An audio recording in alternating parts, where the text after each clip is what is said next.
Welcome back. In focus ہے مرکزی secretary اطلاعات ہے پاکستان تحریک انصاف سے شیخ وقاص اکرم صاحب. بہت شکریہ فار جوائننگ اس.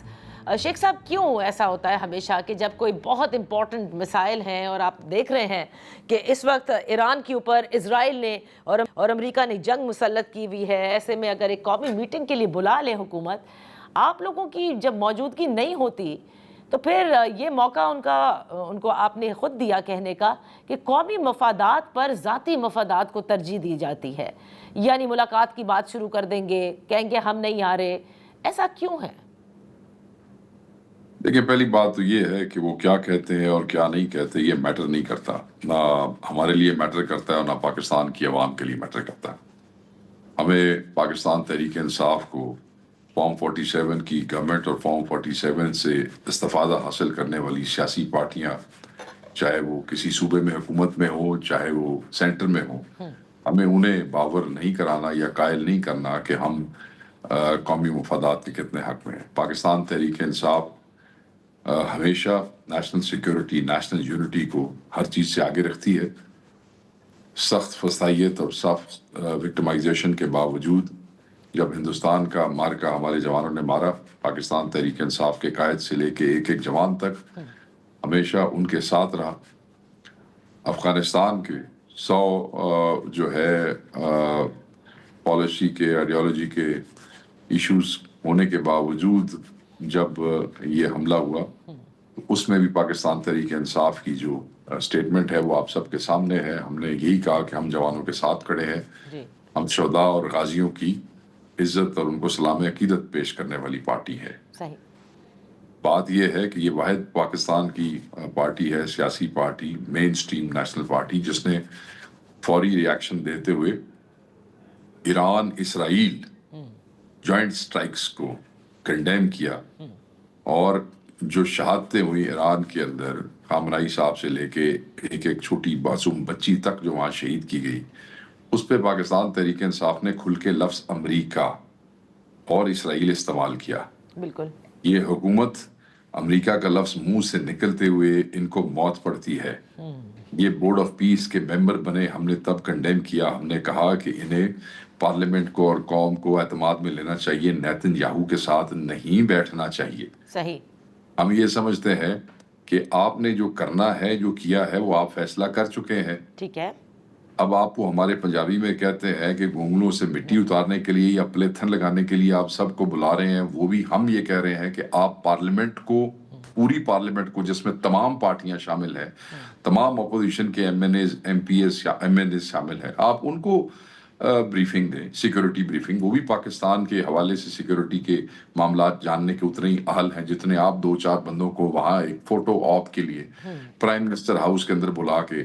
آپ مجھے یہ بتائیں بھئی، ہم اگر کوئی مشورہ دیتے یا کوئی پالیسی پہ اعتراض کرتے ہیں تو کیا ہمارے کہنے پہ انہوں نے چینج کرنا ہے؟ اچھا. کیا ہمارے کہنے پہ یہ بورڈ آف پیس سے باہر آ جائیں گے؟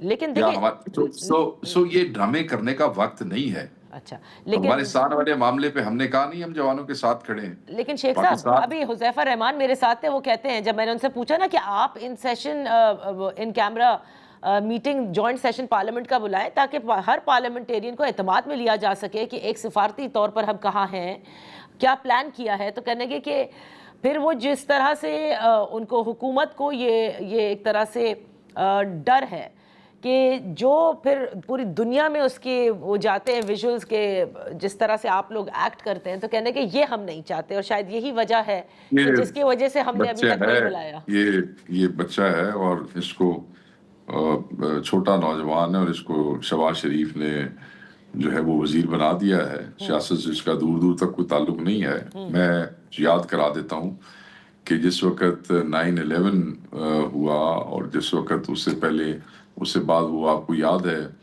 اسامہ بن لادن جو ہے اس کے حوالے سے جو امریکنز آئے پاکستان اور وہ جو سٹرائک ہوئی اور سارا کچھ، اس پہ جو ایک جوائنٹ سیشن ہوا تھا، بالکل، کیا اس کے کوئی ویژول نکلے تھے؟ کبھی بھی نہیں. اس کی کوئی بات آج تک آئی؟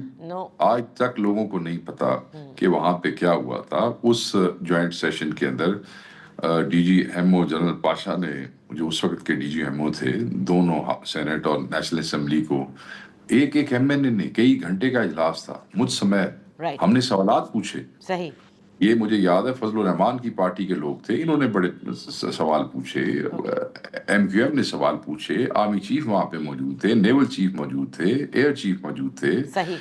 بہت وہ تو یہ بچوں والی باتیں جی, وہ باہر نکل جائیں گے تو ویژول نکل جائیں گے تو حکومت کو ڈر ہے. جو تم لوگوں کے حالات ہیں وہ دنیا کو کوئی نہیں پتا. تمہارے ہر چیز ایچی بیچی کا ان کو پتا ہے, تم لوگ باتیں کرتے ہوئے ان کو پہنچ جائیں گے, ان کو تمہاری اوقات کا نہیں پتا تم لوگوں کے کیا کھاتے ہیں. اوکے, تو اب دنیا سے کرتے ہیں. اب یہاں ڈومیسٹک جو آپ لوگوں کے معاملات ہیں, عمران خان صاحب سے ملاقات سے لے کر ان کے علاج سے لے کر, ان معاملات میں اس پورے جو اس وقت انٹرنیشنل ارینا میں اور افغانستان کے ساتھ جو ہمارے معاملات چل رہے ہیں, کیا یہ سب چیزیں فزل آؤٹ ہو گئی ہیں؟ کیا حکومت سنجیدہ نہیں ہے ان معاملوں میں؟ اب حکومت کبھی بھی ان معاملوں میں سنجیدہ نہیں تھی. دیکھیں, افغان کانفلکٹ اور افغان جو آپریشن ہے یہ تو اب شروع ہوا. جی, اسرائیل والا اور ایران پہ جو جوائنٹ امریکہ کا جو اٹیک اب ہوا, یہ تو پچھلے کئی مہینے سے خان کو آئسولیٹ کر کے بیٹھے ہیں. یہ تو کبھی بھی سنجیدہ نہیں تھے. جو رفقائے کار اور سیاسی ہم لوگوں کی جو میٹنگ 6 لوگوں کی ہر ہفتے ہوتی تھی, اس کو تو 10-11 مہینے ہو گئے ہیں بند ہوئے. صحیح. وہ صرف اس لیے پتہ نہیں لگتا کہ ہم 6 لوگ جاتے ہیں اور وہاں پہ کھڑے ہو جاتے ہیں, اس پہ کیونکہ احتجاج نہیں ہوتا اس لیے آپ لوگوں کو پتہ نہیں لگتا. ٹیوزڈے کو احتجاج ہوتا ہے اس لیے ساری دنیا کو پتہ ہوتا ہے. تو بیسیکلی صرف ٹیوزڈے والی نہیں, تھرسڈے والی ملاقاتیں بھی بند ہیں, اور ٹیوزڈے والی تو 2-3 مہینے سے بند ہوئی ہیں, تھرسڈے والی کو تو 10-11 مہینے ہو گئے ہیں بند ہوئے ہوئے. سو یہ تو they were never serious about it. And I don't know why.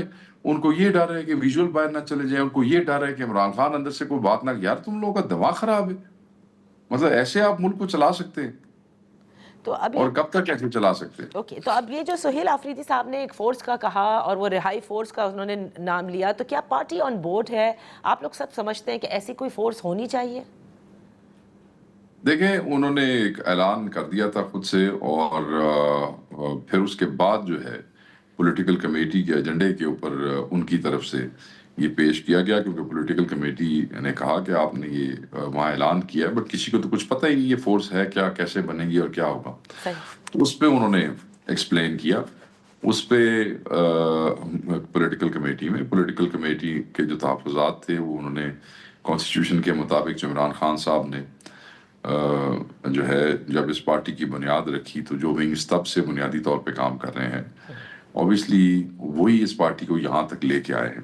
تو کوئی نیا ونگ تو ہو نہیں سکتا ہے. تو اور ہم یہ بھی نہیں چاہتے, پارٹی یہ بھی نہیں چاہتی کہ کسی آلریڈی اسٹیبلشڈ ونگ جو ہے اس کو جو ہے ڈسٹرب کیا جائے, کیونکہ اس پہ سال ہا سال کا کام ہوا ہے اور اس کی بنیاد سے بہت سے لوگ نکلے ہیں. ایون سہیل آفریدی صاحب خود یوتھ ونگ سے جو ہے نکلے ہیں, مراد سعید صاحب یوتھ ونگ سے نکلے ہیں, زرتاج گل صاحب یوتھ ونگ سے نکلی تھی. بہت سے ایسے لوگ پارٹی میں اس وقت موجود ہیں جو آئی ایس ایف اور یوتھ ونگ کی پیداوار ہیں.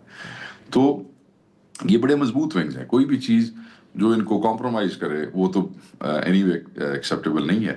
بٹ وہ ایک خاکہ سا انہوں نے پیش کیا, وہ عید کے بعد کچھ کرنا چاہتے ہیں, اور اس پہ پولیٹیکل کمیٹی کے لوگوں نے بات کی, کوئی ریکمنڈیشنز بھی دیں, تو عید کے بعد دیکھتے ہیں کیا ہوگا, وہ کیا کرتے ہیں. بہت بہت شکریہ Sheikh Waqas Akram. That's all for today. کل تک کے لیے اجازت دیجیے. اللہ حافظ.